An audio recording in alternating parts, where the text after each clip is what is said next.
আপুনি ইতিমধ্যে এটা কথা ঘোষণা কৰিছিলে যে 2 অক্টোবৰৰ পৰা ট্ৰেন্সফাৰখিনি কৰিব পাৰিব আৰু কেনেকৈ কৰিব পাৰিব? তো পৰ্টেলত যাব নিজৰ নামটো যাৰ লগত মিউচুৱেল কৰিব খুজিছে তেনেকৈ এটা ফৰ্মেট আছে।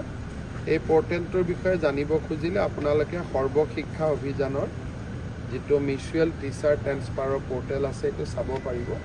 তাত যিটো ব্যৱস্থা ইয়াতো আমাৰ চৰকাৰী আন বিভাগতো এতিয়া তেনেকুৱাই ব্যৱস্থা হ'ব।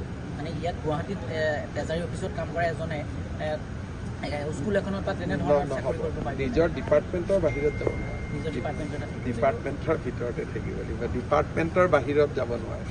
বন্ধু বান্ধৱীসকল, ভিডিঅ'টি চাই কেনে পালে জনাব, আৰু যদি ভিডিঅ'টি চাই ভাল লাগিল আৰু ভিডিঅ'টিয়ে আপোনাক অকণমান হ'লেও সহায় কৰিছে তে লাইক আৰু শ্বেয়াৰ কৰি দিব, আৰু এনে কিছু নতুন নতুন চাকৰিৰ বিষয়ে জানিবলৈ মোৰ লগত জড়িত হৈ থাকিব আৰু মোৰ চেনেলটিক ছাবস্ক্ৰাইব কৰি ল'ব।